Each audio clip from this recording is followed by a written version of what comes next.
very interesting for someone like myself. I'm a practitioner of journalism turned academic with a small a in journalism. And the reason it's interesting is because a lot of the things that we talk about, Michael, my colleague over there, Michael Foley, is also in the Department of Media and DIT.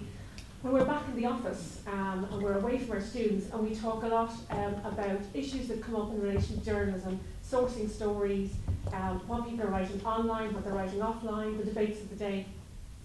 And for myself, because I teach online journalism, one of the things that I will give to my students, it's a quote from the BBC online news website, and it's advice to their own people. It says, "Your story must be accurate, impartial, uphold the values of BBC News, never publish anything that you don't understand, that's speculation, inadequately sourced, so you must be adequately sourced, get the story up as fast as you can, we encourage a sense of urgency."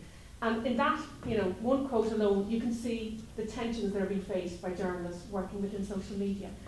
Keith McAllister from CNN said, "Every mistake that's made in news is because of speed. Anyone who says anything else is slinging bullshit," quote unquote. Moving on to how journalists use social media, I was particularly interested in how journalists interact with Twitter. And somebody who uses Twitter myself to feed off the ideas of others, academics who are writing stuff in the States, people like Jeff Jarvis, people in New York University. I'm interested in the articles they link me to, but I'm also interested in how I am influenced by Twitter. When a storm gathers in Twitter around a story, how am I sure that that is accurate? So I usually try and trace it back to the original source, and if that source is, good websites, alarm.com, if it's thejournal.ie, it's the Irish Times, it's the BBC, then I'm kind of reassured that I'm getting right information. At the Levinson inquiry, a lot of discussion came up about academics and their role in training future journalists. And a lot of the academics who turned up were very glad to say we teach ethics on our courses. And then someone raised the question afterwards, that's all very well and very fine, but when you get into a newsroom, what happens? How is the culture of the newsroom going to influence you? And as somebody who's worked in live television and live radio programs, I know myself that the rush to get the story and to be first is an incredible rush. There's adrenaline behind it. There is the feeling that you're part of a wave that's coming in, particularly in live radio and live television, and you want to be at the crest of that wave. You don't want to be behind it.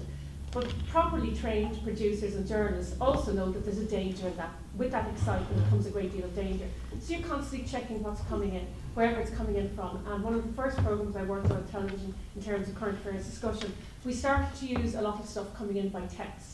And therefore we started to see, people felt a particular way. You'd recognise the political party activists coming in straight away. If you're an experienced producer, because the line is always the same coming in for a group of people. In the same way, you recognise when you're being unfair on air because a line comes in from the general public and they tell you so, and that's a great thing to know as a broadcaster. The problem is, when you decide to put something out, you say, well, where's my role in all this when I'm on Twitter? Do I lose all that sort of training, all that balance, when I become the journalist reporting something that I've seen or heard on Twitter? And a very good example of that was Felix Salmon from Reuters, who tweeted that, and again a plausible enough story, that CNN had dropped Piers Morgan because of the Levinson inquiry. It turned out not to be true. And his defence, and Jon Snow retweeted it, and the social media editor of Reuters retweeted it, and Salmon's defence was, Twitter is a newsroom as opposed to a newspaper where stories are constantly being rejigged. And what he said was that it was stories shape, rumours appear, and then they die. My tweets, he said, are not a credible news source, nor is my blog. And then, as we always say, the self-correcting thing online, someone said, yeah, but your Twitter bio says you're a finance blogger at Reuters. So obviously, as a member of the general public, I'm going to expect something more from you. And when journalists follow journalists, we are, in a sense, also taking some responsibility for what we do. And probably a more pertinent example of that for an Irish audience is the Sean Gallagher tweet. If we leave aside what was true and what wasn't, and just go to the nub of the process, where a fake Twitter page was set up on behalf of Martin McGuinness. And that page was set up on the same day as the real Martin McGuinness for President page, and that existed until the night of the frontline debate. I decided I wanted to see who else was following this person, because naturally enough, journalists also look to see who is on the same page as I am. So look, there was a who's who of Sinn Féin for a start, not to mind anybody else. That would give it a certain amount of credibility if you didn't know it was fake. It was also a who's who of journalists. And you could say to yourself, well, they all did it after the event. Maybe they were all contacting him to find out who he was afterwards. I'd love to believe that, but some of them obviously were on there already. And the guy who set up the fake page, much like when you tell your teenager, allow them a bit of freedom, they say, I'm only a kid, why did you allow me to do that? You know, I went wrong with it.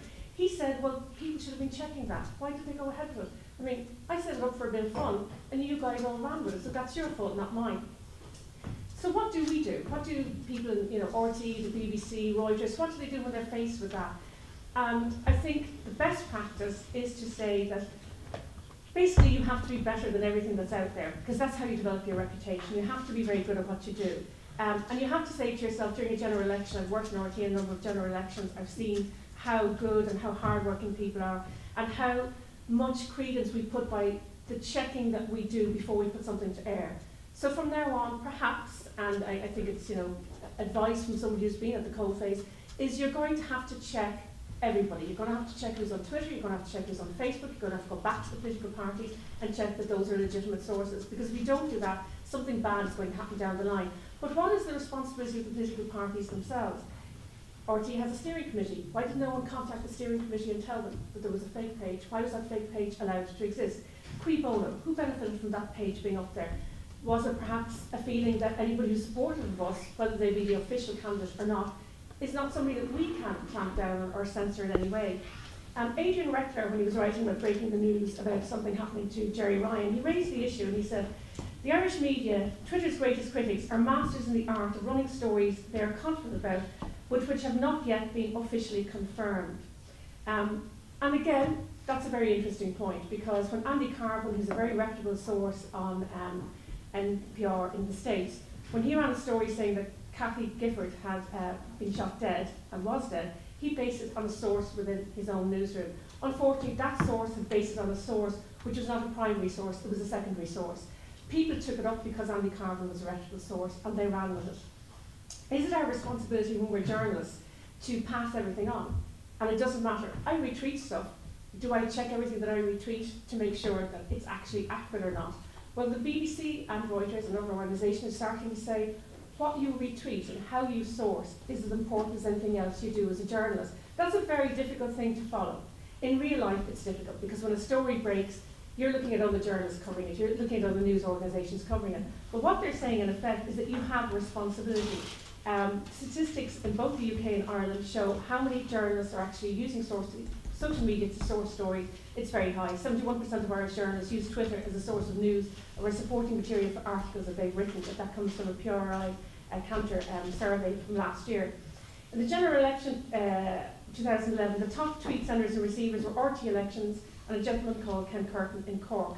In the general election, 41,000 tweets went out in one period studied by Nexi. In fact, of those, 35 to 40% were retweeted. And the top retweeted were from RT Elections and Pádraig Gallagher from News Talk, who put underneath, tweeting my thoughts, not my employer's thoughts. That distinction is going to be increasingly difficult for journalists to stick by.